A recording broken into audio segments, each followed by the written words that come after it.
Achamos que muitas das lendas sobre dragões podem ser, na verdade, histórias sobre o que chamamos de dinossauros. As pessoas diriam que lendas sobre dragões obviamente não são verdade, mas só é óbvio por causa do preconceito de que os dinossauros morreram há muito tempo. Mas quando se tem esse tema universal em todo o globo, em continentes diferentes, em diferentes culturas, em um vasto espaço da história da humanidade, então provavelmente deve haver alguma verdade universal nisso. Dinossauros são usados mais do que tudo para convencer as pessoas sobre os milhões de anos. Mesmo crianças sabem tudo sobre dinossauros. Apenas diga a palavra dinossauro e veja o que dirão depois. Provavelmente dirão evolução. Esses dois conceitos estão sem dúvida ligados. A objeção mais comum que eles encontram é que a Bíblia não pode ser verdade porque a ciência reprovou. Você pergunta, o que isso quer dizer? Eles dizem evolução e os milhões de anos. Se o tecido mole significa o que aparentemente significa, que os dinossauros estiveram aqui recentemente, não houve uma era de dinossauros em que apenas eles viveram há milhões de anos. Assim que você derruba os milhões de anos, não tem tempo para a evolução. Quanto mais estuda sobre dinossauros, mais eles se encaixam na criação e as evidências parecem provar que humanos conviveram com dinossauros e não foi há muito tempo. Essas criaturas supostamente estariam separadas da humanidade por 65, 70 milhões de anos. Mesmo assim, temos pessoas respeitáveis escrevendo em seus livros de história. Foi isso que eu vi, foi isso que eu testemunhei. Uma distribuição BV Filmes. Dragões ou dinossauros? Versão brasileira, Dublamix Rio.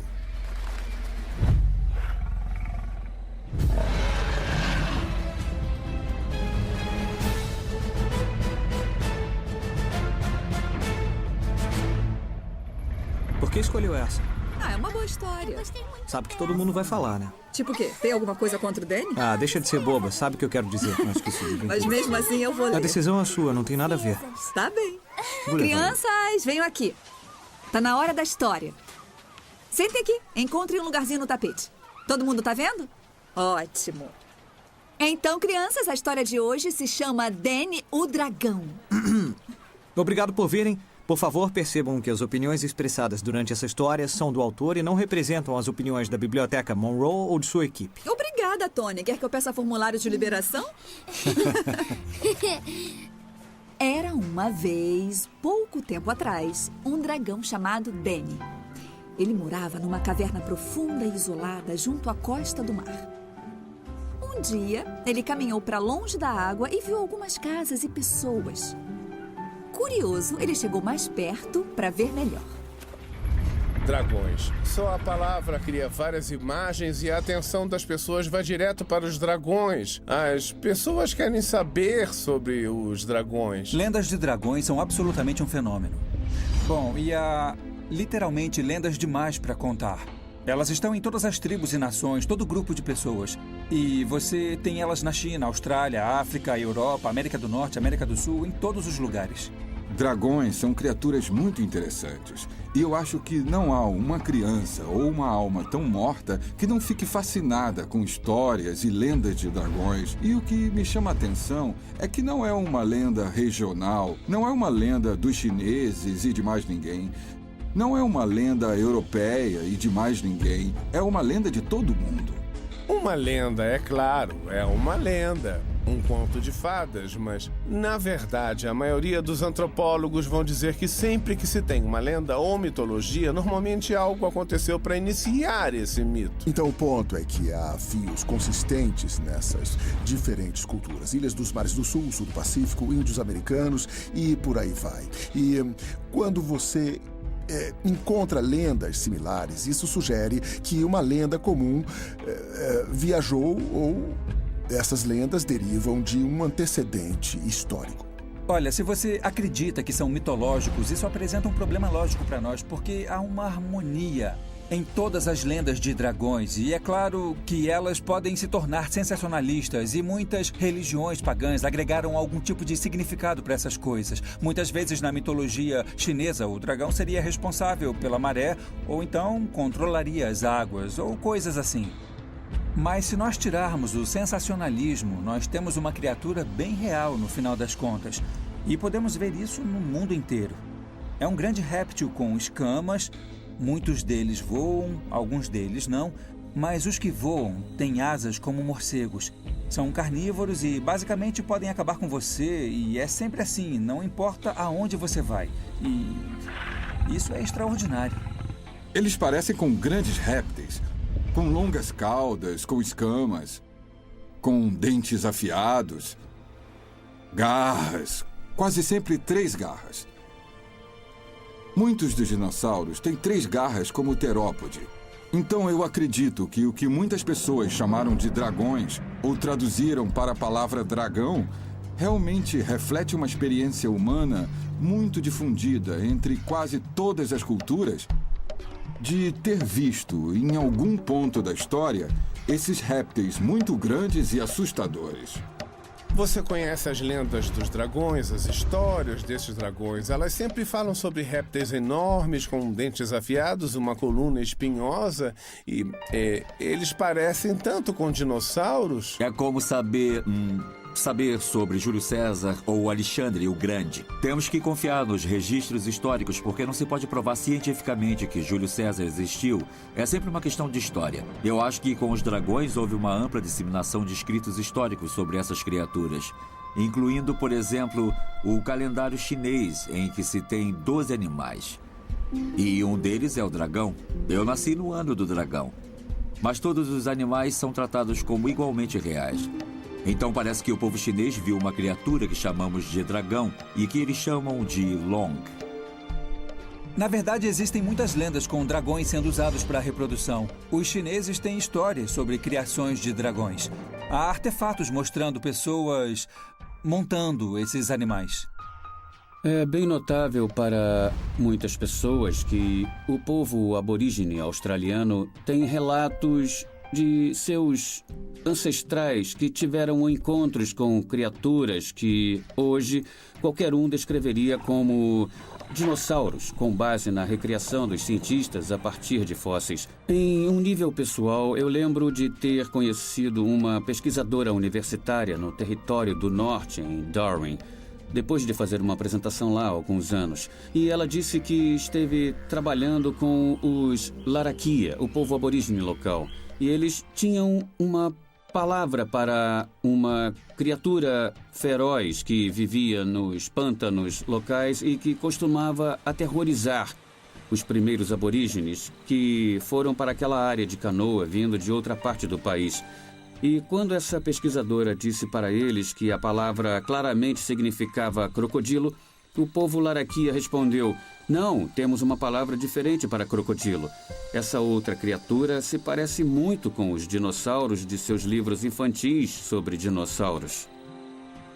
Existe uma lenda indígena chamada O Petrel. E, de acordo com essa lenda, esses enormes pássaros voavam e eles eram capazes de trazer trovões com eles. E, de primeira, isso parece história. Mas se começar a olhar para as evidências, as coisas mudam um pouco. Porque em Black Hill, na Dakota do Sul, a lenda é que esses petréis gigantes voavam até o topo de Black Hill e faziam o seu ninho lá. O que é fascinante é que cientistas acreditavam que essas criaturas gigantes precisavam de ventos fortes para empurrar eles para grandes alturas. E então no oeste, onde há tempestades de trovão, é muito provável que esses pteranodontes pegassem as correntes de ar térmicas das tempestades que levariam eles para o topo de lugares como a Black Hill. Então, de uma perspectiva indígena, que está tentando ver significados nas coisas da natureza, eles iriam olhar para o que eles chamam de petrel e dizer: "Uau, estão trazendo trovões." Mas, na verdade, o que realmente acontece é que as tempestades de trovões trazem os pteranodontes. Isso foi retirado de um livro chamado Depois do Dilúvio, em que ele fala: dinossauros na forma de répteis voadores é um aspecto da vida Welsh surpreendentemente até épocas recentes. Até o começo do presente século, um mito antigo de Penlyn, em Glamorgan, costumava contar sobre uma colônia de serpentes aladas que viviam nas florestas ao redor do castelo de Penlyn. Como Mary Trevelyan nos diz, as florestas ao redor do castelo de Penlyn, Glamorgan, tinham a reputação de serem frequentadas por serpentes aladas e elas eram o terror de velhos e jovens. Um habitante ancião de Penlyn, que morreu há alguns anos, disse que em sua juventude as serpentes aladas foram descritas como muito bonitas. Ele disse que não era uma história velha inventada para assustar crianças, mas um fato real. Seu pai e tio mataram algumas delas porque eram perigosas como raposas para as aves. O velho homem atribuiu a extinção das serpentes ao fato de que elas eram um terror para as fazendas e plantações. Isso é um pteranodonte, um exemplo de um. E a propósito, nem todos eram enormes com grandes asas. E em Beowulf são descritos 2 tipos diferentes, um com enormes asas, que sabemos que existiram por causa dos fósseis, 10 metros ou mais de envergadura. Mas há outro tipo de serpente alada que era menor, mas era também um perigo, não apenas em Beowulf, mas na Inglaterra e para os índios norte-americanos e índios da América Central. O interessante é que existe um rei escandinavo chamado Beowulf. Existe um poema famoso sobre suas proezas. Se você ler a descrição que ele fez sobre as grandes bestas que ele matou, que estavam aterrorizando as vilas, é uma descrição bem precisa de um Tiranossauro Rex. A maioria das pessoas diz que Beowulf é um mito porque tem todos esses monstros, mas se você ler Beowulf, o poema, ele não fala sobre fadas, magia e elfos. Ele fala sobre o Grendel. Ele está falando sobre um monstro bípede com uma boca gigante, dentes enormes que come pessoas, assim como imaginamos que um dinossauro terópode faria. No Parque Nacional Agache, no Nebraska, vemos estruturas do lado das rochas que se chamam saca-rolhas do diabo. E durante anos, cientistas achavam que as plantas ou algum tipo de planta tenha criado essas estruturas espirais que descem da superfície até uns 2 metros. Mas foi só quando eles começaram a escavar que eles encontraram fósseis de castores. E então eles descobriram que esses castores fizeram tocas em forma de saca-rolhas na rocha. E na linha do tempo evolucionária, esses castores entraram em extinção há uns 30 milhões de anos. Mas o problema com isso é que os índios americanos sabiam muito bem o que esses saca-rolhas eram. E se você perguntasse para um índio Lakota, ele diria que eram tocas de castores. Minha história com a águia Hostes é: os maores contam uma lenda sobre uma águia gigante e é fácil dizer, águia gigante que seja. Mas foi verificado e foi publicado, e é verdade. Era uma águia gigante, então se eles estavam certos sobre a águia gigante, então talvez os povos estivessem dizendo a verdade em suas lendas sobre outras criaturas também. A maioria das pessoas hoje aceita que os dinossauros foram extintos e até os criacionistas que leem relatos de contato humano com dinossauros aparentemente recentes diriam: olha, parece que os dinossauros sofreram extinção. No entanto, há registros tentadores desses contatos em décadas bem recentes em vários lugares ao redor do mundo. No Congo, por exemplo, o povo local fala sobre uma criatura que eles chamam de Mokele-Mbembe.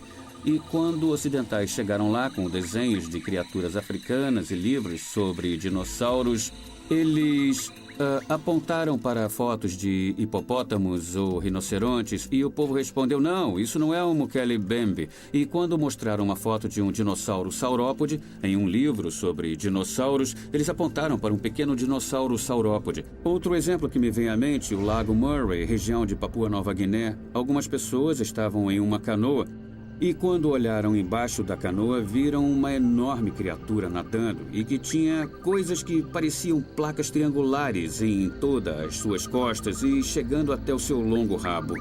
E o povo fala sobre um grande ninho perto da margem do lago que claramente foi feito por uma grande criatura.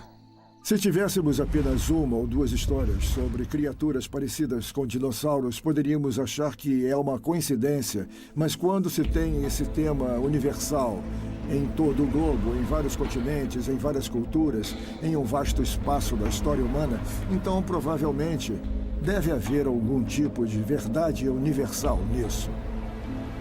Na verdade, o Dr. Carl Sagan, um dos evolucionistas mais conhecidos do mundo, levou isso tão a sério que escreveu um livro chamado Os Dragões do Éden, para tentar responder a questão de como existem tantas histórias diferentes de dragões que são parecidos com os dinossauros, quando ninguém nunca viu um dinossauro.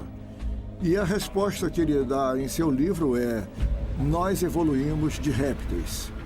Então, parte do nosso cérebro tem algumas memórias de quando vivemos na era dos répteis. E então, lendas com dragões são, podemos dizer, memórias herdadas da era dos répteis.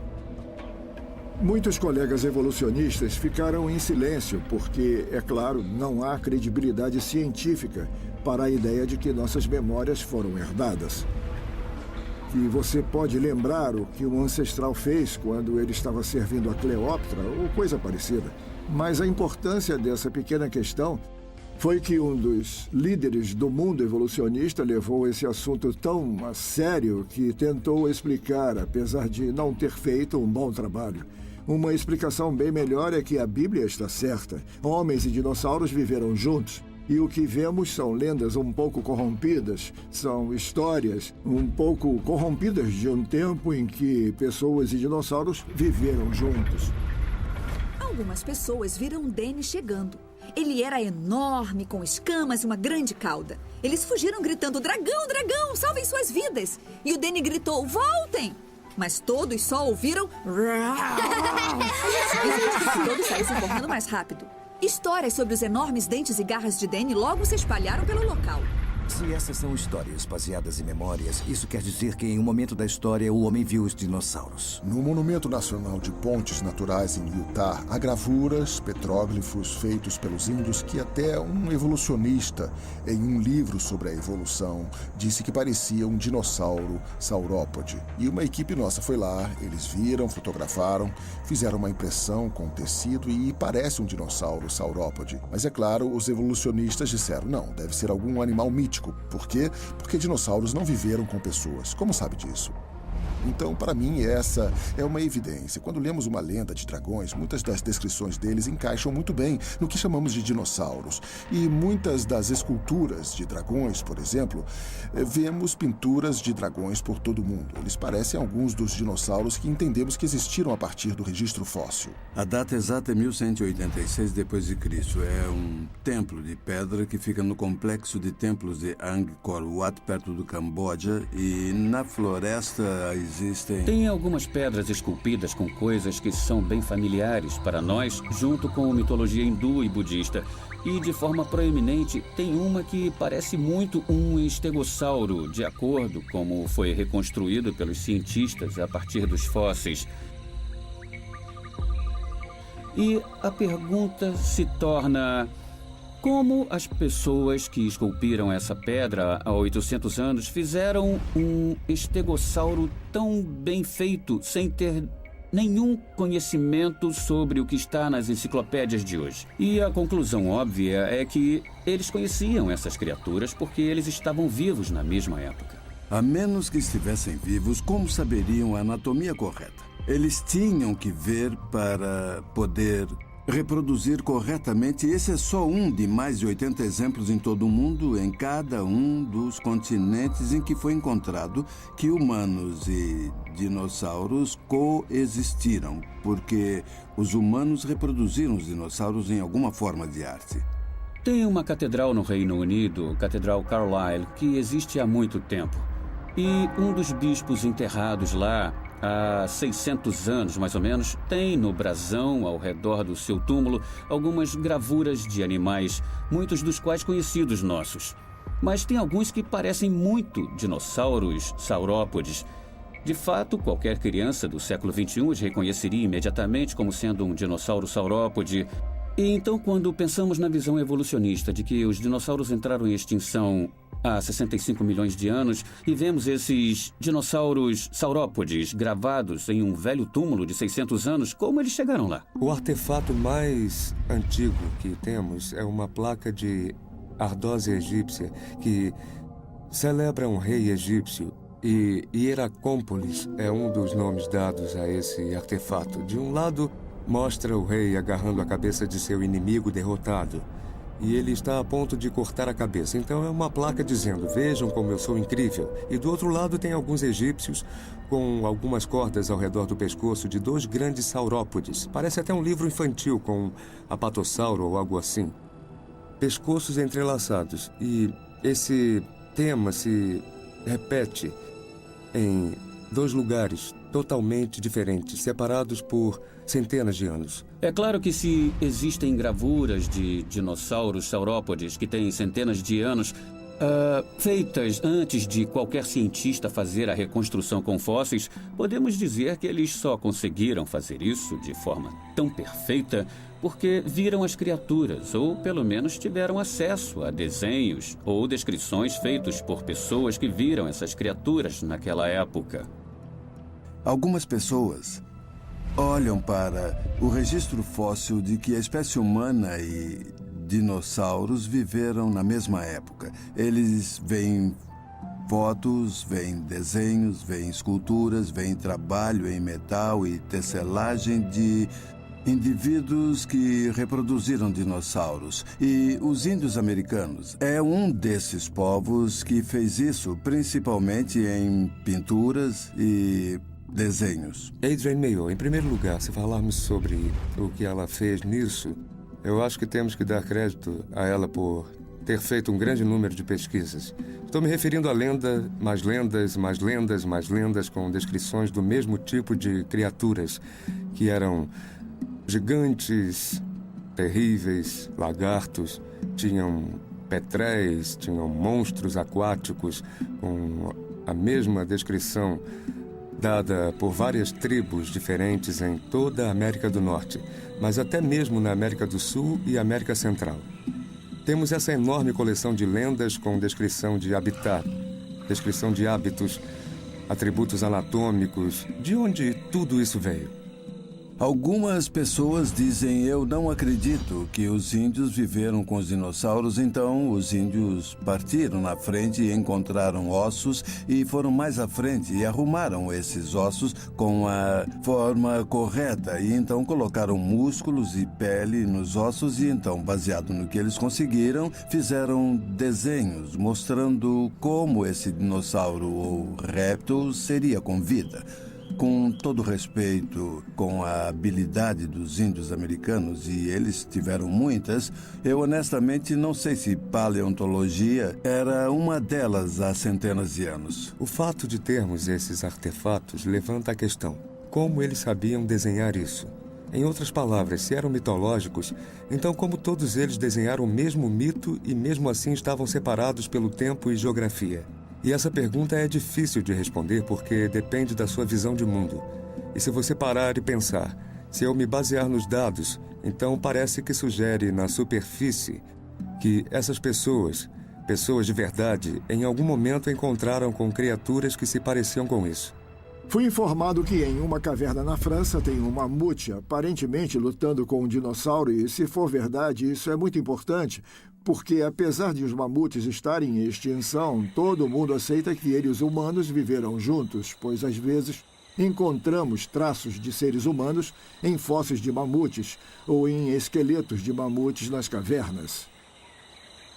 E, é claro, há muitos desenhos de mamutes e todo mundo concorda que são mamutes. Então, se eles e os seres humanos viveram juntos e temos pinturas de seres humanos e mamutes juntos, então, é claro, dinossauros e humanos viveram juntos. O que os evolucionistas dizem que é impossível. Os índios americanos têm uma lenda e eles chamam essa criatura de avô dos búfalos.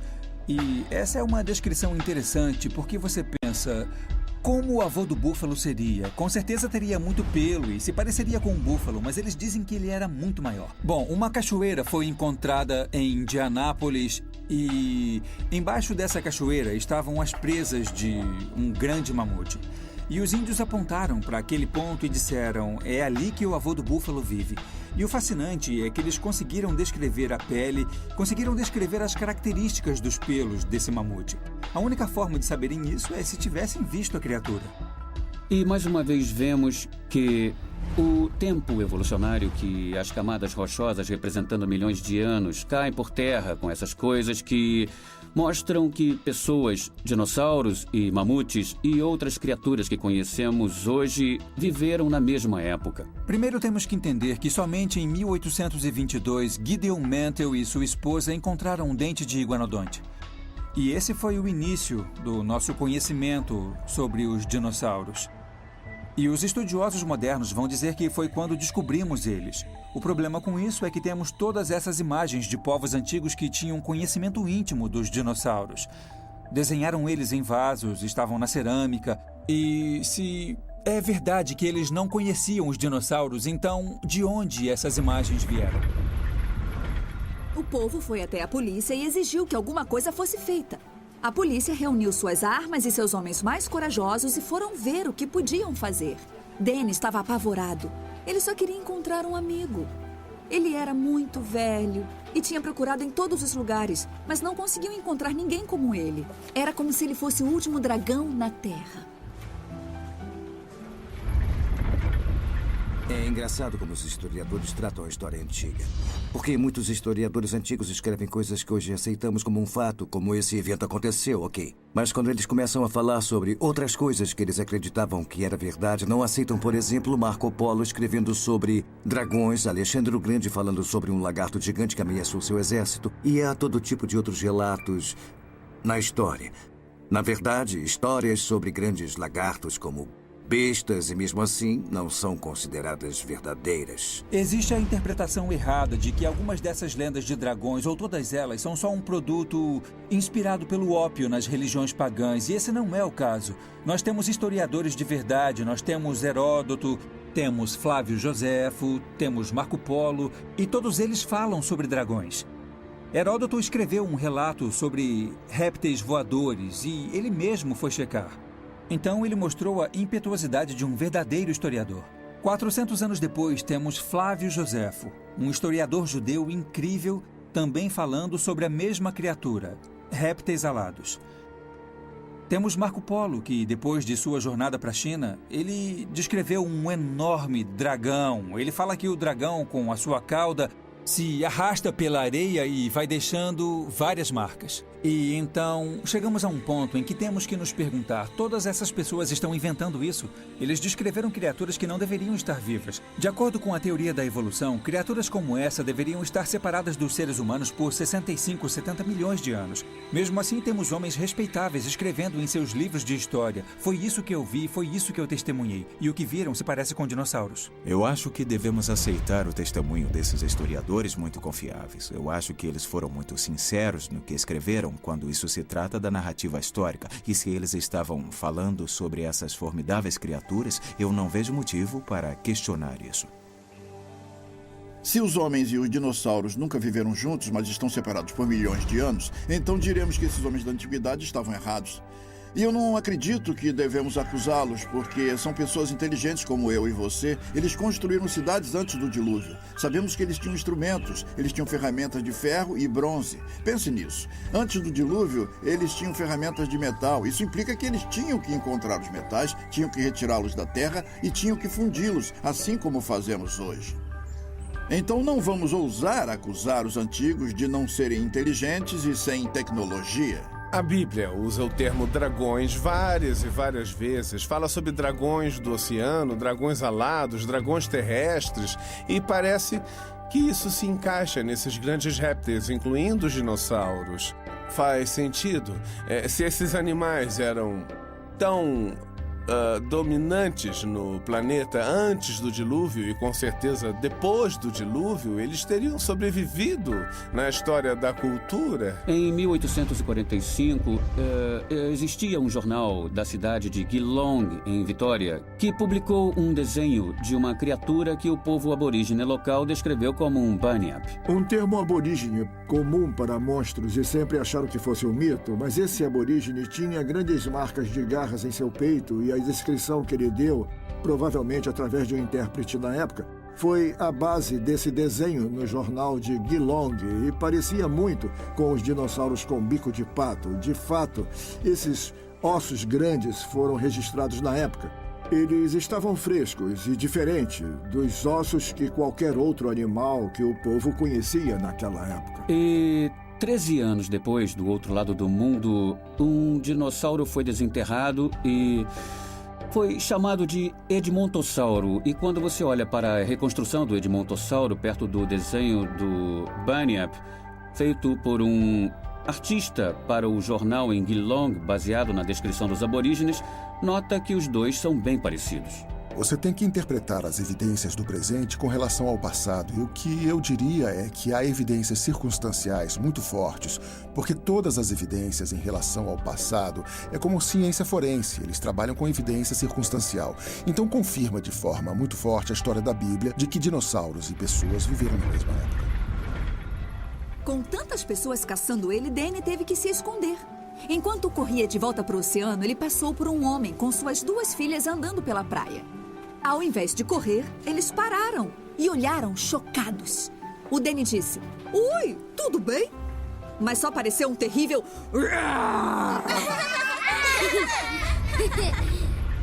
Achamos que muitas lendas de dragões podem ser histórias do que hoje chamamos de dinossauros. O motivo para não encontrarmos a palavra dinossauro na Bíblia é o mesmo de não encontrarmos palavras como computador ou locomotiva, porque todas essas palavras foram inventadas na língua inglesa bem depois da Bíblia ser traduzida para o inglês. A palavra dinossauro só foi inventada em 1841 por Sir Richard Owen, que é o fundador do Museu Britânico. Antes disso, palavras como dragão eram usadas na Bíblia. A Bíblia King James foi traduzida para o inglês em 1611, então a palavra dinossauro é uma palavra moderna. Há uma filosofia distinta que podemos identificar quando vemos a versão King James da Bíblia, que foi impressa em 1611, e comparamos com a tradução mais moderna para a língua inglesa, como a versão padrão em inglês.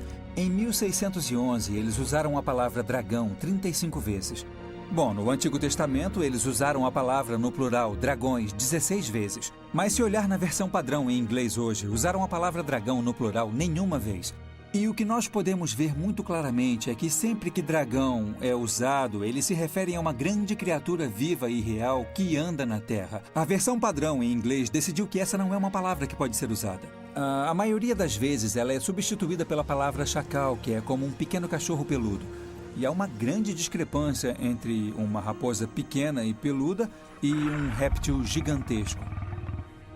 O que nós vemos é que a mente evolucionista infiltrou-se em tantas coisas que até nas Bíblias mais conservadoras os teólogos olharam para os dragões e não fizeram a ligação entre dragões e dinossauros. E eles tiveram a ideia de que dragões não existem, então temos que proteger a inerrância da Bíblia. A única coisa que a maioria das pessoas acredita é que os dinossauros morreram há 65 milhões de anos e por isso os seres humanos não poderiam ter visto eles, porque não estavam aqui nesta época. É um caso de visão falsa da história com esses milhões de anos que foram impostos. Quer dizer que não precisam explicar o encontro de seres humanos com essas criaturas que chamamos de dragões. Nós tratamos Deus como uma senhora que precisa de ajuda para atravessar a rua. Não, eu acredito que Deus apenas disse o que quis e fez o que disse. Então, se dinossauros e dragões são a mesma coisa, podemos perguntar por que os dragões viraram um mito? Essa é uma ótima pergunta. Temos todas as culturas do mundo contando histórias sobre grandes lagartos. E com o tempo, essas histórias foram corrompidas, foram distorcidas. É a história de pescador do dia. Adicionaram uma coisa e outra coisa, e então, de repente, eles se tornaram mágicos e jogam feitiços na literatura de fantasia moderna. Somente em 1800 que um cientista francês chamado Georges Cuvier começou a publicar suas descobertas de que a extinção das espécies era possível. Antes disso, ninguém pensou que as espécies poderiam entrar em extinção. Eles pensavam que Deus tinha uma preservação sobrenatural de todas as espécies do mundo. O motivo para acharem isso foi uma visão errada da Bíblia. Eles liam em Gênesis que Deus criou todas as criaturas e então viu que isso era bom. Então eles acharam naquele ponto que havia uma preservação sobrenatural deles. E isso foi reforçado quando aconteceu o dilúvio. E a história do dilúvio de Noé é que Deus iria fazer uma limpeza no planeta e ele iria começar de novo com Noé e com a sua família. Ele mandou Noé trazer todas as espécies de animais de 2 em 2 para a arca e mais uma vez vemos o sentimento de preservação. A palavra dinossauro só foi inventada em 1800. Então, ninguém antes de 1800 poderia ter usado a palavra dinossauro. Nenhuma tradução da Bíblia poderia usar a palavra dinossauro antes de 1800 e desde então nenhuma tradução da Bíblia ousou usar a palavra dinossauro por causa da pressão dos evolucionistas. Então as pessoas antes de 1800, quando ouviam as histórias de dragões, olhavam ao redor e diziam: não estou vendo essa criatura viva hoje. E se não está viva hoje, então nunca esteve viva. E foi assim e por causa disso que os dragões viraram mito. Muitas coisas que pensamos que estivessem em extinção com o passar dos anos foram encontradas.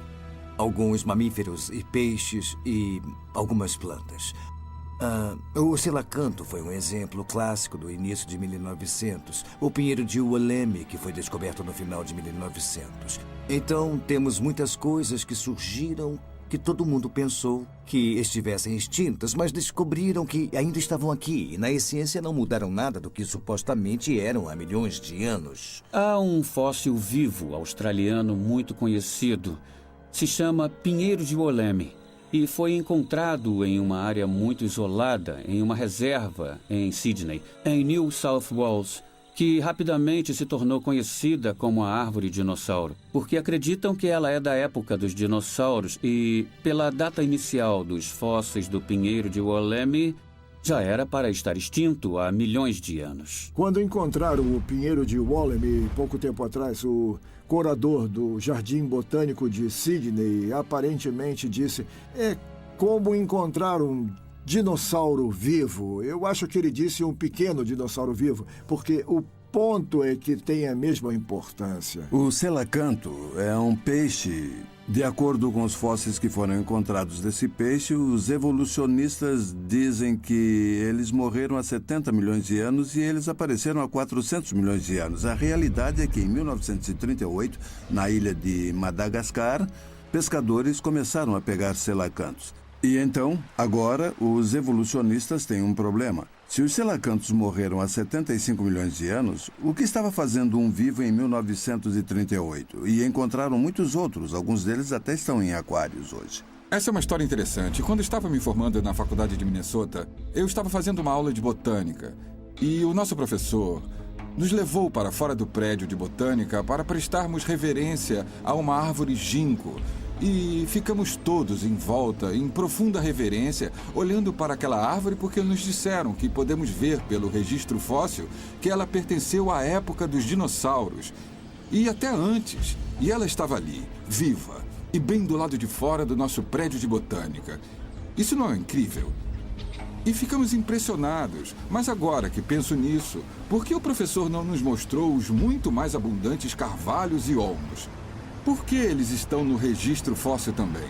Temos castanhas, temos nozes, e elas têm 40, 50 milhões de anos.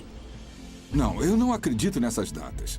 Eu acredito que a Terra tem 6 mil anos, mas se você vai aceitar essas datas, temos um tanque vivo aqui no Museu da Criação, cheio de criaturas nativas do Kentucky, criaturas aquáticas. Peixe-lua que foi encontrado, um bom peixe se você gosta de peixe. Eles estão na Terra de acordo com o registro fóssil há 40, 50 milhões de anos. O peixe-agulha é da época dos dinossauros. Temos o peixe-agulha de nariz curto no tanque. Tartarugas, 120 milhões de anos. Morcegos, 50, 60 milhões de anos. E eles parecem com os morcegos de hoje. O âmbar é o que eu chamo de cápsula do tempo. Alguns deles têm 50 milhões de anos e dentro deles podemos encontrar o que chamamos de inclusões. Inclusões podem ser insetos, podem ser água, podem ser oxigênio ou bolhas de ar. E eu chamo o âmbar de cápsula do tempo porque é uma surpresa quando encontramos, por exemplo, formigas ou cupins. Já até encontramos besouros que estão dizimando as florestas em Rocky Mountain West. Esses animais, ou esses insetos, se você preferir, são exatamente os mesmos que temos hoje. O camarão jurássico deveria entrar em extinção durante o período jurássico. E mesmo assim, eles estão vivos e tão deliciosos hoje quanto eram no passado evolucionário. Então, eu creio que esses fósseis vivos são um testemunho vivo da juventude dessa terra. Apavorado, o homem puxou suas filhas para trás e disse: "Oh, Deus, o Senhor é maravilhoso, poderoso e fez criaturas tão incríveis. Por favor, não deixe que ele coma minhas filhas. Da mesma forma que o senhor ama toda a criação, eu as amo. Então o dragão se virou e mergulhou no oceano. De acordo com a sabedoria popular, os dinossauros viveram mais ou menos de 250 a 65 milhões de anos atrás. Eles dizem isso porque depois das chamadas camadas cretáceas, não se encontram mais fósseis de dinossauros acima delas. E então eles acreditam que os dinossauros foram extintos há 65 milhões de anos. E eles acreditam que o ser humano só apareceu nos últimos 2 milhões de anos. Porque só encontramos fósseis humanos no topo das camadas. E então homens e dinossauros nunca poderiam ter vivido juntos, porque estariam separados por mais de 65 milhões de anos. Um evolucionista olharia para um registro fóssil e se basearia na ideia de que a Terra é antiga e que o presente é a chave para o passado. Olharia para os processos naturais que agem muito devagar e diria: é por isso que o registro fóssil deve ter acumulado muito devagar. E como é um processo muito lento, você pode olhar para ele e ver diferentes períodos da história. E os fósseis estão enterrados nessas seções. Isso quer dizer que eles estiveram vivos em algum momento. E se tem uma camada acima disso, deve ser um período de tempo posterior. Tem um grupo diferente de fósseis enterrados ali. É como uma foto de um período de tempo diferente. E então eles construíram uma estrutura muito elaborada de tudo o que era vivo e construíram um modelo muito elaborado do registro geológico. Basicamente, o que eles fazem é pesquisar as unidades de rochas sedimentares na camada jurássica. E quando encontram dinossauros lá, eles dizem: como encontramos dinossauros aqui, essa camada tem pelo menos 70 a 75 milhões de anos. Então é uma tautologia em que eles datam os fósseis de acordo com as camadas de rocha e datam as camadas de rocha de acordo com os fósseis que encontram nelas. E é um caso de raciocínio circular. Eu fiz um ano de geologia na minha universidade e é interessante que o chefe do departamento disse: o registro fóssil não apoia o evolucionismo darwiniano. Ele deixou claro que não era criacionista, mas ele disse que o registro fóssil parece apoiar uma série de criações divinas. Isso eu ouvi de um professor de geologia e um professor na Nova Zelândia que estava no mais alto patamar de professores universitários. Não era um velho esquecido. Fósseis são formados em circunstâncias especiais. Eu sou biólogo marinho e também sou um mergulhador. Eu perdi as contas depois de 500 mergulhos e a maioria das pessoas acha que biólogos marinhos estudam baleias e golfinhos, mas na verdade estudamos vermes, bactérias, lama. Então na minha vida estudei muita lama. Cavei lama em lagos, rios e riachos por todo o Sudeste, vi sedimentos em Florida Keys, Bahamas e Belize. Em uma viagem para o Pacífico Sul, que foi muito boa, e com toda essa escavação, com toda essa areia, sujeira e lama, eu nunca encontrei um esqueleto de peixe. Eu nunca encontrei um fóssil em formação. Eu nunca encontrei nada que estivesse sendo fossilizado. Porque quando os peixes morrem, quando atingem o fundo, são comidos por tudo e normalmente são comidos no caminho. E os ossos costumam ficar espalhados por todo lugar e a carne é destruída. E mesmo se chegarem na lama, os ossos se dissolvem com o tempo na água. Eles são feitos de carbonato de cálcio, solúvel em água salgada. É verdade, são necessárias circunstâncias especiais para se fazer um fóssil. E a maioria dessas circunstâncias aconteceu no dilúvio de Noé, em que se teve uma sedimentação muito rápida. Muitos fósseis foram enterrados rapidamente, sendo selados sem oxigênio, e então sendo impregnados com os minerais da água, que podem se cristalizar dentro desses ossos, evitando que eles se dissolvam, e então temos um fóssil. Eu acredito que os dinossauros foram enterrados em sedimento na época do dilúvio de Noé, o que deve ter sido uns 4.000 anos atrás. Então, ou na época do dilúvio, ou em algum ponto depois do dilúvio, durante o escoamento, porque todos os dinossauros que conhecemos, com raras exceções, foram enterrados em sedimentos com depósito de água. Como Ken Ham diz, se realmente houve um dilúvio mundial, é esperado que se veja bilhões de coisas enterradas em camadas rochosas depositadas por água em toda a Terra. E o que realmente vemos são bilhões de coisas mortas enterradas em camadas rochosas depositadas por água por toda a Terra. Isso acontece com os dinossauros, e você lê sobre eles. Eles são sempre descritos andando muito perto de um mar ou um lago. Talvez tenham ficado tontos e caído antes de sua carne ficar podre. Antes dos peixes conseguirem comer, eles ficaram presos em uma rocha muito dura. Isso não acontece hoje. Eu tenho coelhos e esquilos no meu jardim. Eu não sei o que acontece com eles quando morrem. Eu nunca vi um enterro de coelho ou nada assim. E vou te dizer, com certeza não estão virando fósseis. Não se pode ter um fóssil se um dinossauro morreu na floresta. Vai ficar podre e vai ser devorado. Vemos isso em fazendas hoje. Não se vê ovelhas e gado fossilizados. Tem que ser enterrados rapidamente. Algo como um dilúvio global vai enterrar várias criaturas.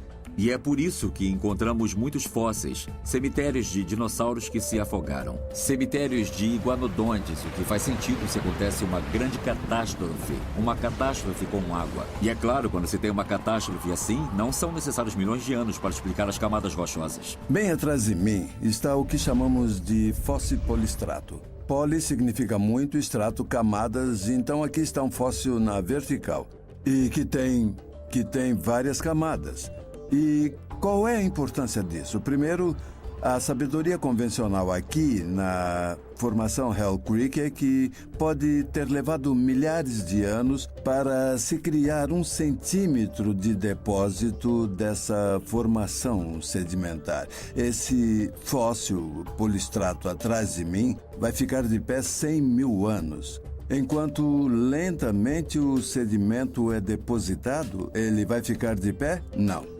Ele vai se decompor, vai cair antes que isso aconteça. Teria que ter sido feito muito rapidamente. Eu vi alguns fósseis de peixe com uma preservação incrível. Todas as escamas, as barbatanas estavam intactas, a boca estava fechada, as guelras estavam fechadas, o que indica que ele foi enterrado de repente. As linhas ao redor do peixe na lama mostram que ele estava lutando e tentando nadar enquanto estava sendo enterrado. Temos muitas evidências de fossilização rápida. Há alguns dinossauros em 3 dimensões que estão preservados, em que o dinossauro está se agachando e mesmo assim está coberto de lama. E a única maneira de fazer isso é se a lama se acumular tão rápido que ele se sufoca nela. Porque se ele estivesse morto, teria caído ou estaria deitado reto, mas não, ele está agachado. E a lama cobre tudo até acima da cabeça. O Monte Santa Helen é certamente um excelente exemplo, porque vimos coisas acontecendo lá que deixariam os geólogos doidos. 9 de maio de 1980, a erupção do Monte Santa Helen, e nessa grande erupção e nas seguintes, mais de 180 metros de camadas rochosas,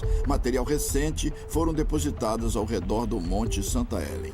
E em um nível particular, encontramos 6 metros na horizontal que foi produzido em 12 de junho de 1980. Sabemos o dia e o ano porque as pessoas estavam lá para observar. Então podemos comprovar, temos relatos de testemunhas confiáveis. Mas nessa camada de 6 metros, temos múltiplas camadas menores, alternando grãos grossos e finos. Grãos grossos e finos. Um geólogo olhando para isso, com a crença de milhões de anos, chamaria isso de espelhos mentais. Olhando através da ideia de milhões de anos, pensaria que cada uma dessas camadas teria levado milhares de anos para acumular, alternando sequências anuais e então a sequência inteira. Centenas delas teria levado centenas de anos, mas observamos isso acontecer em apenas um dia. Camadas rochosas não são uma sequência de anos, mas uma sequência de enterro. Usando a interpretação de idade, o selacanto estaria morto e mesmo assim sabemos que eles estão vivos hoje. Então as pessoas vão perguntar por que não existem fósseis de dinossauros e humanos juntos? Eu perguntaria por que não existem fósseis de selacantos e baleias juntos quando sabemos que eles vivem juntos no mar?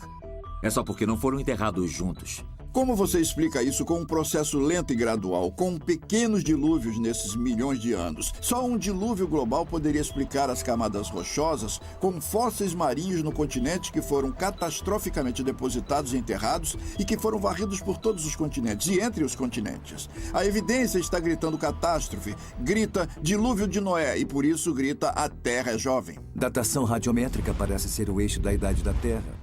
Para os evolucionistas. Eles dizem as técnicas de datação radiométrica mostram que a Terra é antiga. Então, como acreditar em uma Terra jovem? Bom, atualmente, o que eu faço é apelar para fluxos de lava Vá ao Havaí, pegue uma amostra de lava, uma amostra de basalto, é o que sai da Terra. Leve ao laboratório e me diga que idade tem. Não vai ser 0, não vai ser nem alguns milhares de anos. Vai ser uma idade antiga, não importa a técnica que você usa. Então, o que isso faz é apagar a ideia de que podemos medir a diferença entre o produto do elemento filho e o do pai e calcular uma idade como se tivesse um relógio. Isso desacredita a hipótese de que existe um elemento filho com um produto 0. Eu estive envolvido em um projeto chamado RIDT, que quer dizer radioisótopos e a idade da Terra.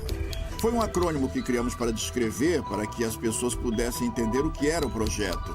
E ele foi conduzido entre 1997 e 2005.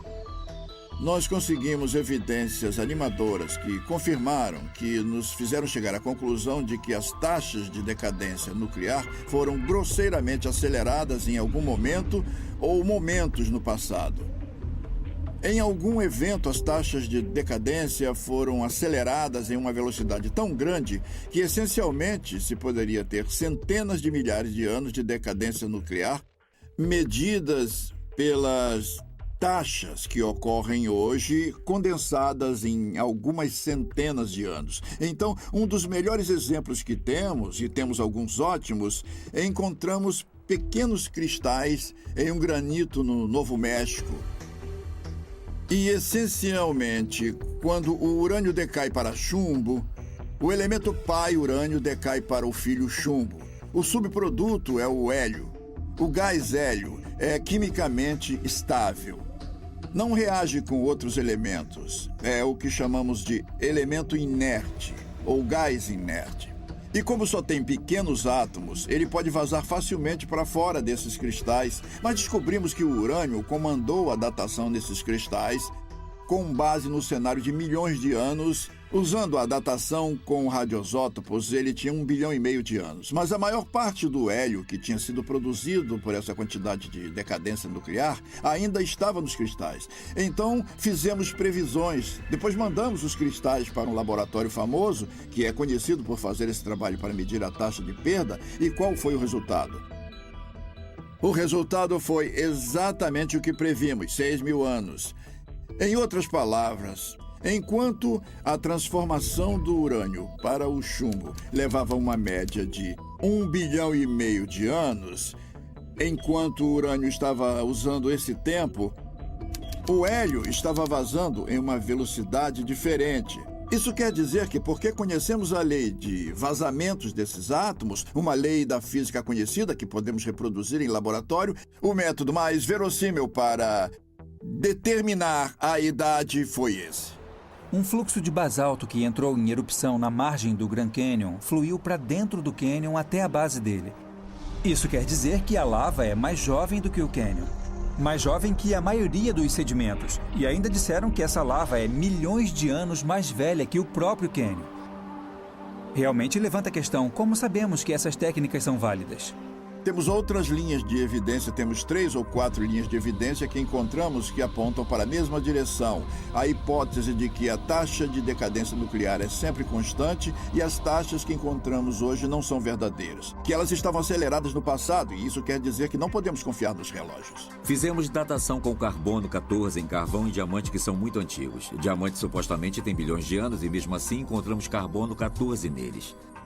Agora, espera aí, o carbono 14 teria decaído se fossem tão antigos. Uma das descobertas que movimentou o mundo evolucionista foi feita pela doutora Mary Schweitzer e o Dr. Jack Horner. Ao analisar o interior da medula óssea, do osso da coxa ou do fêmur de um T-Rex que foi escavado em 2003, a análise deles foi publicada na edição da Revista de Ciência de março e abril de 2005, uma revista de ciência muito prestigiada. Eles relataram, e à minha esquerda tem fotos, algumas fotos, tem muito mais na revista. Eles relataram um tecido macio, flexível, elástico, maleável, que parece um elástico de borracha naquele osso da coxa. Além disso, reportaram ter encontrado vasos sanguíneos que ainda tinham glóbulos vermelhos que eram identificáveis, e tudo isso seria impossível se esse dinossauro tivesse morrido há 65, 68 milhões de anos. Está claro que a ciência mostrou que esse dinossauro morreu recentemente. E eu diria que talvez como resultado do dilúvio de Noé, algo em torno de 4.000 anos atrás. Os doutores Mary Schweitzer e Jack Horner são paleontólogos. Eles estudam fósseis e especificamente estão interessados em dinossauros. De fato, eu acho que podemos chamar Jack Horner de Senhor Dinossauro. Ele está associado com o estudo de dinossauros há mais tempo que qualquer um que me venha à mente. Mary Schweitzer, em um certo teste, disse que não poderia acreditar até fazer 17 vezes. É muito meticuloso. Então a maioria das pessoas fica chocada, e isso com certeza inclui os evolucionistas. Quando você encontra o que parece ser uma medula fresca, ainda macia, ainda com vasos sanguíneos, ainda com células vermelhas. Mais recentemente, eles foram além disso. Schweitzer trabalhou com outros investigadores, estudaram a bioquímica da medula e encontraram fragmentos de proteína. Não foi a proteína inteira, mas fragmentos dela. A proteína, normalmente, ela não fica inteira por milhares de anos. E é claro que não temos ideia do que aconteceria em 70 milhões. É claro, o evolucionista naturalista que aceita os longos anos de evolução, que mantém inflexivelmente que os homens e dinossauros estão separados por 65 milhões de anos, fica muito desconfortável com essas descobertas contínuas de Mary Schweitzer. Tom Cale, de Seattle, que também foi um crítico do primeiro estudo de Mary Schweitzer, disse: "Isso vai ser nada ou a maior revolução na paleontologia." Eu teria de concordar com a última parte desta frase. Esta, com certeza, é uma das maiores descobertas paleontológicas. Danny voltou para sua caverna pensando muito. Por que aquele homem na praia era tão corajoso? O homem falou sobre alguém que criou ele. O homem falou de um criador que amou todas as criaturas. Danny era uma dessas criaturas? Na maioria dos livros de dinossauros que você compra em uma livraria, falam sobre milhões e milhões de anos. Todas as crianças viram os filmes que falam sobre dinossauros. Podem ser obras de ficção, como Jurassic Park, mas, ao mesmo tempo, eles ainda ensinam que foi há milhões de anos. Desde Darwin e Lyell, existe essa ideia de milhões e milhões de anos. É uma necessidade filosófica, mas certamente não é encontrada na ciência. Os agitadores da época estavam lutando para desacreditar a Bíblia. O próprio Lyell disse que seu objetivo era libertar o mundo de Moisés. E se o objetivo era livrar o mundo de Moisés, ele estava ativamente tentando enfraquecer o registro bíblico da criação. Então, é por isso que temos que falar sobre a idade da Terra se queremos falar sobre dinossauros e seres humanos. Porque há duas visões radicalmente diferentes. E se a Terra é jovem, então dinossauros e homens viveram juntos. E as lendas de dragões são verdadeiras. Paleontólogos também. Eu acredito que eles preenchem os espaços quando os encontram na linha do tempo evolucionista, indo de macacos para homens, indo de micróbios para homens. Uma das coisas que eles descobriram nesse processo é que a vida é muito complexa. Seja uma vida morta ou viva, é extremamente complexa. Isso quer dizer que eles precisam de muito tempo para dar às pessoas a ideia de que é possível um micróbio virar um ser humano. O tempo é o ingrediente mágico para os evolucionistas. É necessário muito tempo para tornar o impossível possível. Uma Terra antiga. Um universo antigo também, mas com certeza uma Terra antiga, 1,5 bilhões de anos, é importante para os evolucionistas. Porque eles precisam de muito tempo para as coisas evoluírem através do processo de evolução que envolve mudanças aleatórias devido a mutações e seleção natural. Eu diria que é necessário infinitamente mais tempo do que apenas 4,5 bilhões de anos. Eu os encorajo a pensar em termos de anos Google. Você precisa de anos que fariam bilhões parecerem nada se vai tentar atribuir ao acaso, mesmo para uma proteína com apenas uma utilidade biológica. Dizem que depois de bilhões de anos tudo é possível, mas você esperaria que alguém ganhasse na loteria todos os dias durante 10 anos? Essa é a probabilidade da hipótese deles de que tudo é possível. Se isso acontecesse, um tribunal de justiça consideraria esse cara culpado e o mandaria para a cadeia porque ele está roubando, mesmo que não saibam como, eles iriam concluir que ele estava roubando porque isso é impossível. Então, a ideia deles de que tudo é possível é realmente ridícula se nós pensarmos bem. Seriam necessários mais tempo e material conhecidos no universo para a evolução acontecer ao acaso. Assim que você escuta tudo isso e aceita, assim como aceita que a fotossíntese foi formada ao acaso, não vejo muita diferença em acreditar que isso aconteceu por acaso em 6.000 anos ou 6 bilhões de anos. Um é tão improvável quanto o outro. Chegamos a um ponto em que o valor é tão baixo que qual é a diferença? Mas os evolucionistas sabem que seus argumentos seriam ainda menos aceitáveis para os homens se a idade da Terra fosse ainda menor para eles. Dizem que seres humanos são muito complicados e uma esponja ou uma água-viva não seriam muito complicadas. Mas é muito interessante porque uma água-viva, ou pelo menos anêmonas do mar, tem quase o mesmo número de proteínas no código genético que as pessoas. Então, em todos esses anos de suposta evolução, nós aumentamos o número de genes muito pouco e muitos dos genes que temos, que de início achamos que era algo específico nos vertebrados ou em formas de vida mais evoluídas, eles também têm. Então os evolucionistas estão coçando a cabeça. A célula mais simples é completamente complexa. A vida mais simples na Terra é incrivelmente complexa. E, para mim, é impossível aceitar que eles evoluíram espontaneamente a partir de químicas ao acaso. Tem um espaço intransponível entre a mais simples célula e a química ao acaso. É como dizer, se você for na natureza, pode encontrar uma pedra em cima de outra pedra. É um processo natural. Talvez tenha caído de um penhasco e foi parar em cima de outra pedra. E porque você encontra pedras em cima de outras pedras, isso explica as pirâmides. É claro que isso é ridículo. Temos a decadência, temos a segunda lei da termodinâmica. Eu olho para o espelho todos os dias e isso me atinge como uma vingança. Nos disseram que se nossas teorias foram opostas à segunda lei, você pode ter certeza de que não estão certas. A segunda lei basicamente nos diz que, pelo menos em um sistema fechado, tudo despenca, as coisas se destroem, elas não se reúnem espontaneamente. Os evolucionistas tentam se livrar disso argumentando que a Terra é um sistema aberto, que a energia do Sol continua causando impacto na Terra e que essa energia empurra a evolução morro acima e causa uma entropia que faz com que diminua ao invés de aumentar. Esse não é um bom argumento. Nós sabemos que a energia é necessária para montar coisas complexas. É importante para uma fábrica de automóvel. Sem energia, a fábrica tem que parar. A energia é necessária, mas não é suficiente para poder fazer um automóvel. Você precisa de informações, precisa de programas, sequências, coisas que precisam ser feitas em uma certa ordem, partes que têm que chegar em uma certa hora. Tem que encaixar outras partes em uma complexa integração.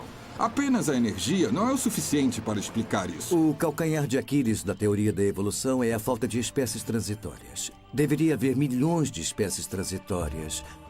Deveria haver um grande número de espécies transitórias entre os grandes grupos de animais, mas não há. Temos a explosão cambriana, onde todos os grandes filos da vida, as grandes diferenças que existiam, apareceram do nada, sem nenhuma espécie transitória. Darwin disse que estava deixando para que as futuras gerações de geólogos descobrissem as espécies transitórias que deveriam existir. Mas desde 1960, o registro fóssil mudou uns 4%. Então o que eles têm é um punhado de espécies transitórias discutíveis. Essas espécies que eles usam hoje não eram usadas em 1970. Não são as mesmas que eles usavam no julgamento de Scopie em 1925. Não são as mesmas que Darwin tinha. Essas espécies transitórias têm uma vida curta, ou talvez 10 anos, e são postas de lado e eles pensam em outra coisa, e essa coisa é mostrada como uma espécie transitória. Então tínhamos a famosa série de evolução do cavalo pequeno até o grande. Isso não é mais encontrado nos livros, esse não deveria ser. Porque isso foi desacreditado várias vezes. E muitas outras coisas que as pessoas lembrariam como a melhor evidência para a evolução acabaram não sendo evidência alguma. Charles Darwin fez a mesma coisa quando teve sua ideia sobre a evolução. Ele viu que os fatos, que o registro fóssil não concordavam com sua teoria e então ele tomou uma decisão muito pouco científica. Ele decidiu continuar com sua teoria e ignorar os fatos. A mesma coisa aconteceu no século XXI. Mary Schweitzer disse na revista Discovery em abril de 2006: um crítico me disse que não se importava com o que os dados diziam. Ele sabia que o que eu estava encontrando não era possível. Eu escrevi de volta e disse, bom, que dado te convenceria? E ele disse, nenhum. Esse é o exemplo perfeito das pessoas dizendo, eu tenho a minha teoria da evolução que não foi provada, que envolve milhões e milhões de anos, em que não há criador, não há autor, é tudo com o tempo, acaso e processo natural. Mas se os fatos não comprovam isso, eu prefiro continuar com a teoria e não necessariamente com os fatos. Muitos dos oponentes do criacionismo dizem que os criacionistas são inimigos da ciência, que não pensam racionalmente e impedem que a boa ciência seja feita. Na verdade, quando se olha para as grandes descobertas da ciência nas últimas décadas, muitas vezes veremos que quem fez essa descoberta foi o que certamente entendeu o Deus da criação. Quem pode ser chamado de mais influente do que Isaac Newton, que acreditava na Bíblia, Pasteur, Kepler? Não estamos falando apenas de meros ganhadores do Prêmio Nobel. Estamos falando de pessoas que abriram novas eras na ciência. Boyle, Maxwell, Faraday, George Washington, Carvel, Louis Pasteur, todos esses homens da ciência que acreditavam que no início Deus criou. Muitas pessoas acham que é religião contra a ciência. Não. É a ciência construída em uma religião contra a ciência construída em uma diferente religião.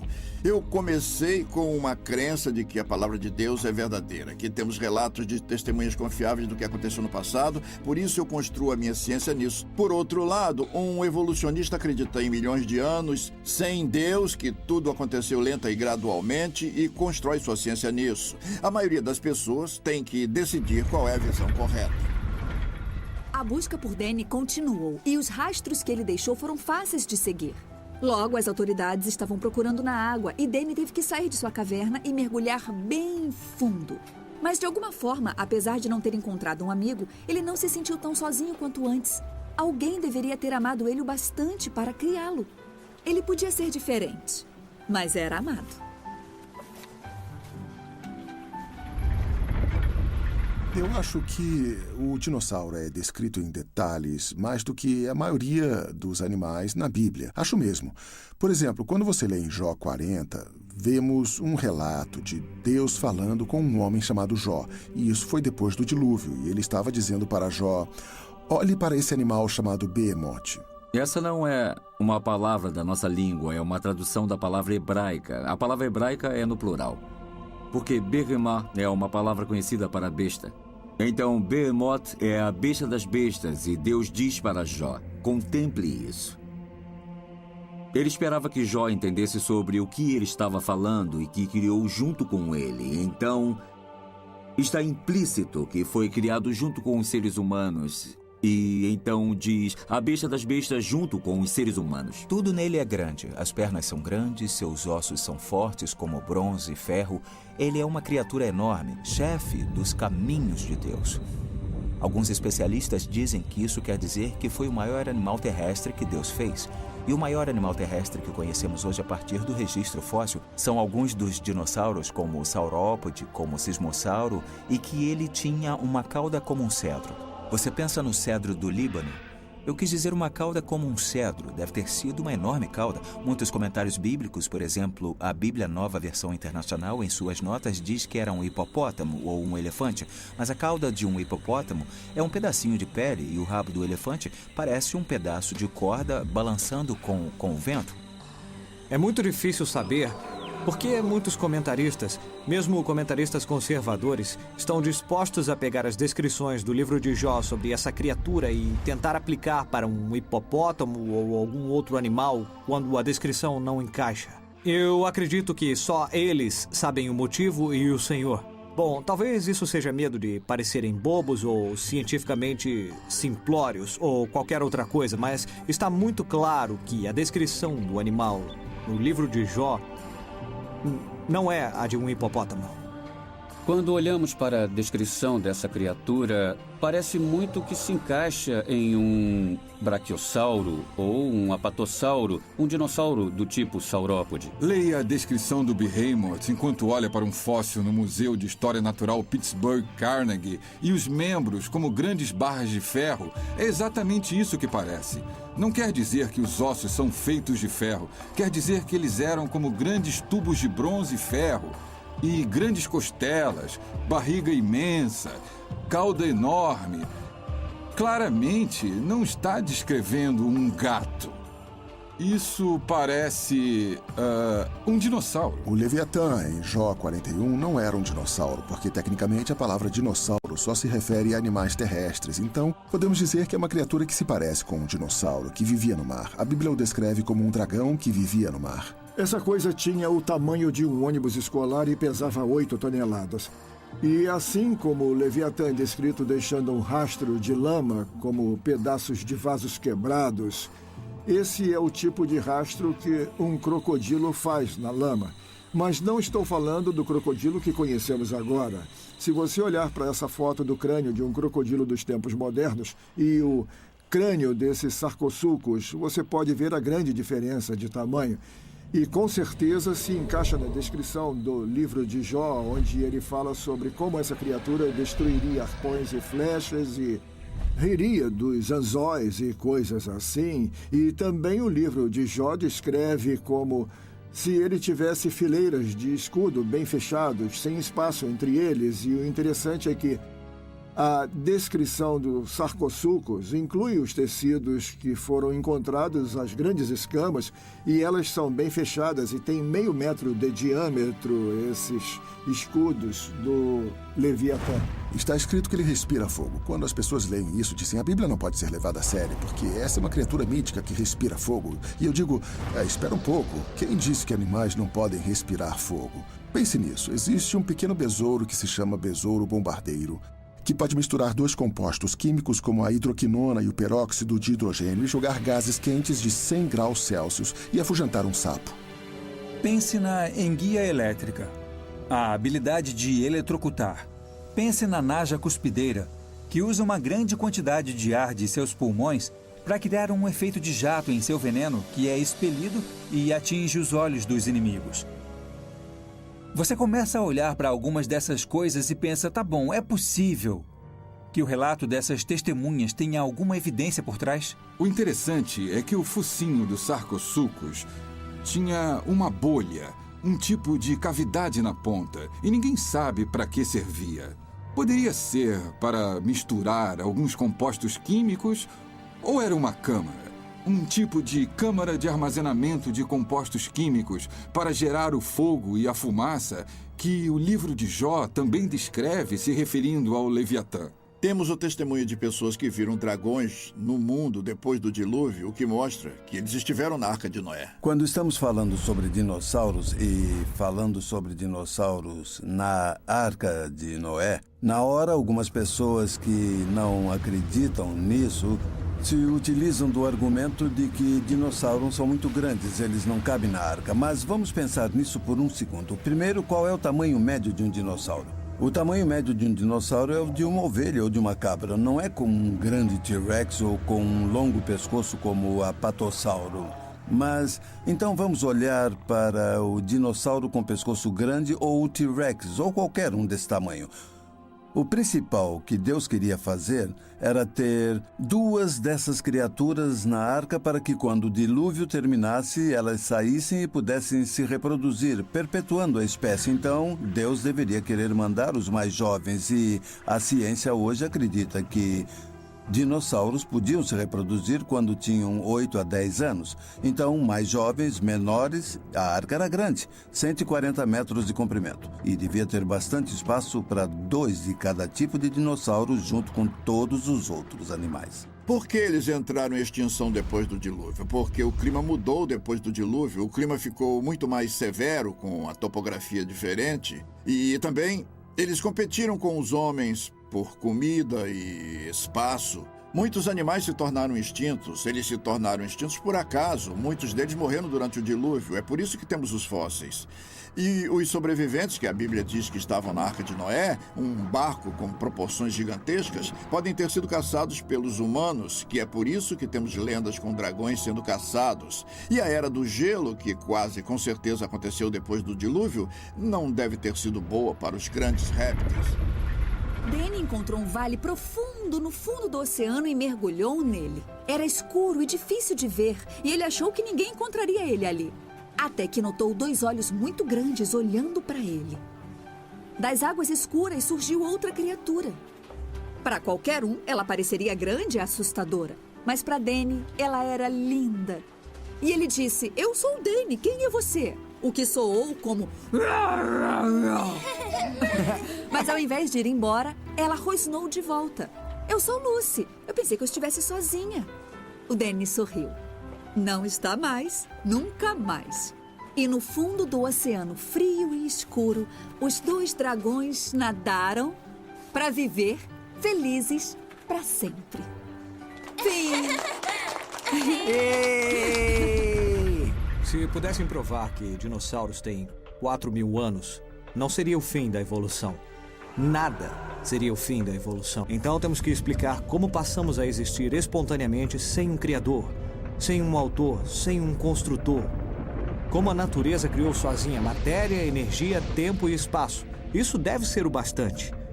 Na verdade, essa é a filosofia da ciência hoje em dia. Cientistas não são mais objetivos do que outras pessoas. E têm uma visão do mundo sobre isso. Se o relato do dilúvio for verdade, quer dizer que Deus julgou o pecado. O que quer dizer que somos responsáveis por ele.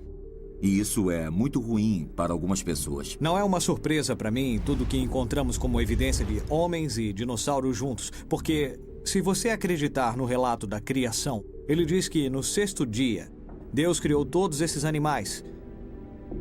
E o homem também. Por isso, eles viveram juntos. Os dinossauros não viveram 1 milhão ou 65 milhões de anos antes dos homens. Eles viveram juntos na Terra. Assim que você olha para o tecido mole, combinado com a evidência de homens e dinossauros ou dragões interagindo, tudo se encaixa. A própria evidência se encaixa. O dogma de milhões de anos não nasceu da evidência. Pelo contrário, a evidência foi forçada para dentro desse dogma. A teoria da evolução é dirigida pelo paradigma e não pela evidência. Muitas pessoas, quando pensam em criacionistas que são formados em ciências, pensam como podem acreditar na criação.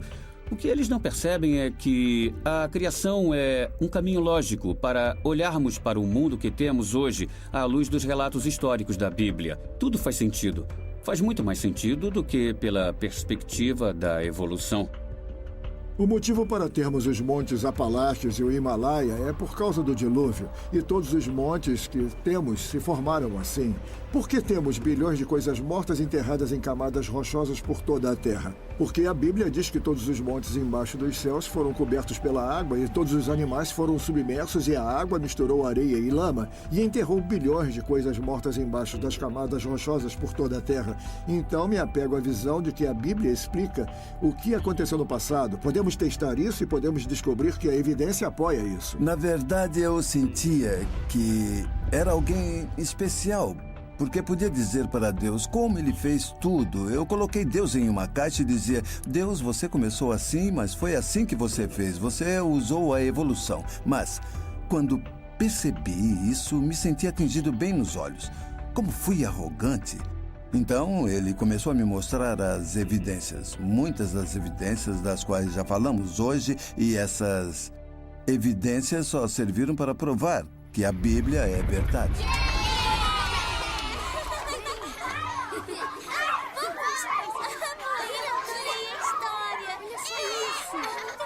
Papai, podemos levar para casa?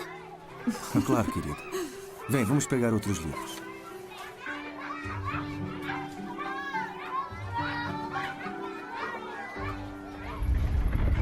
Qual o objetivo? Por que se importa com a idade dessa pedra, com a idade desse fóssil, em como esse animal ficou desse jeito? Mas significados ocultos tocam no centro do nosso ser que respondem à grande pergunta da nossa vida. Quem eu sou? De onde eu vim? Qual o significado da vida? O que acontece depois que eu morrer? Essas grandes questões são respondidas por informações. Hoje, as descobertas científicas geológicas estão confirmando que processos que pensávamos que levavam centenas de milhares ou milhões de anos podem ser feitos muito rapidamente, o que apoia a ideia de criação repentina, a ideia do dilúvio de Noé e da apoio adicional para a verdadeira história da Bíblia. Seu conhecimento sobre o Criador é testificado pela criação. Os céus declaram a glória de Deus. Quando você está falando sobre astronomia ou microscopia, elas são fronteiras da ciência, que são um testemunho da criação. E essa criação é suficiente para nos fazer responsáveis.